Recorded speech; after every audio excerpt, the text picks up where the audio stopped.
Good evening students. आज हम India के सॉइल्स और उनके कैरेक्टरिस्टिक्स के बारे में जानेंगे कि इंडिया के सॉइल्स की कैरेक्टरिस्टिक्स कैसी है। सबसे पहले हम देखते हैं एलुवियल सॉइल के बारे में। एलुवियल सॉइल और ये जो सॉइल की कैटेगरी है, इसको Indian council of agricultural research ने टोटल इंडिया के सॉइल्स को क्लासिफाई किया है 8 कैटेगरीज में। और इन 8 कैटेगरीज की अपनी अलग स्पेशलिटी है, तो उनके कैरेक्टरिस्टिक्स को देखेंगे हम। सबसे पहले हम देखते हैं एलुवियल सॉइल। एलुवियल सॉइल जो होता है, जिसको हिंदी में जलोढ़ मृदा भी कहते हैं, और ये टोटल जितना भी इंडिया का लैंड है उसका 43% जो है वो एलुवियल सॉइल से कवर है। एलुवियल सॉइल जो है कोस्टल प्लेन एरियाज और जो डेल्टा वाले रीजन्स है वहां पर पाए जाते हैं। और एलुवियल सॉइल को फर्दर हम डिवाइड करते हैं खादर एंड भांगर में, जिसको हम ओल्ड एलुवियल और न्यू एलुवियल कहते हैं।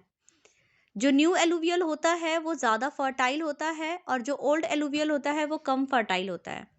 इसके अलावा इट हैज़ सफिशिएंट क्वांटिटी, जो एलुवियल सॉइल है उसमें पर्याप्त मात्रा में पोटेशियम पाया जाता है, लेकिन एलुवियल सॉइल में फास्फोरस, नाइट्रोजन और ऑर्गेनिक मैटर की थोड़ी कमी पाई जाती है।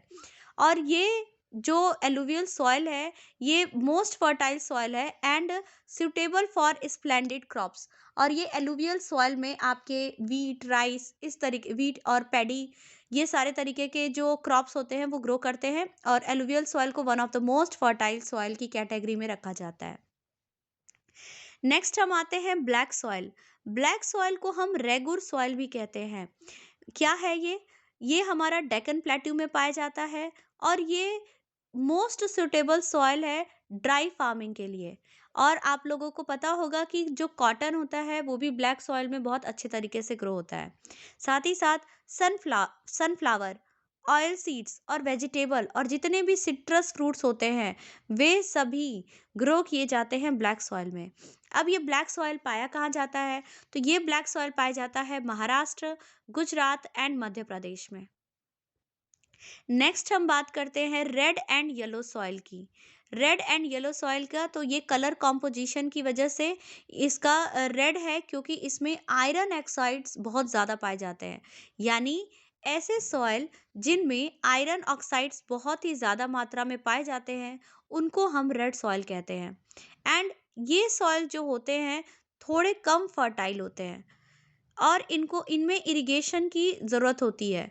और ये बेसिकली फाउंड किए जाते हैं तमिलनाडु एंड कर्नाटका वाले एरियाज़ में। नेक्स्ट है लेटराइट सॉइल। लेटराइट सॉइल क्या है? तो ये आयरन ऑक्साइड और एल्युमिनियम दोनों इसमें बहुत ही रिच क्वांटिटी में पाया जाता है। इसके अलावा ये हमारा पाया जाता है ईस्टर्न एंड वेस्टर्न घाट्स पे। ईस्टर्न और वेस्टर्न घाट्स में पाए जाने वाले सॉइल को हम लेटराइट सॉइल कहते हैं। नेक्स्ट है हमारा एरिड सॉइल। एरिड सॉइल क्या है? तो it is structured due to dry climate and high temperature. जो हमारा एरिड सॉइल है ये डेजर्ट वाले एरिया में पाया जाता है, वेस्टर्न राजस्थान में पाया जाता है। और ये यहाँ पर टेम्परेचर बहुत ज़्यादा हाई होता है और इसमें जो ग्रो किए जाते हैं वो है हमारा डेट, पाम, ये सारी चीज़ें। नेक्स्ट है हमारा सेलाइन सॉइल। सेलाइन सॉइल यानी कि ऐसा मिट्टी जिसमें नमक की मात्रा भी पाई जाती है। यानी ऐसी मिट्टी जिसमें सोडियम, पोटेशियम एंड मैग्नीशियम की पर्याप्त क्वांटिटी में पाई जाती है उसको हम सेलाइन सॉइल कहते हैं। एंड ये एग्रीकल्चर के लिए सुटेबल नहीं होता है। जैसे सेलाइन वाटर पीने के लिए नहीं सुटेबल होता है, वैसे ही सेलाइन सॉइल एग्रीकल्चर के लिए सुटेबल नहीं होता। और ये पाए जाते हैं हमारे हरियाणा और साउथ पंजाब में। नेक्स्ट आते हैं हम forest and mountain soil. Forest and mountain soil की अगर हम बात करें तो ये बेसिकली हिमालयन रीजन पे पाए जाते हैं एंड वेस्टर्न घाट और जितने भी पेनिनसुलर इंडिया के हिली रीजन्स हैं वहाँ पर पाए जाते हैं। लास्ट में आता है PT and marshy soil. Marshy यानी कि दलदल वाला।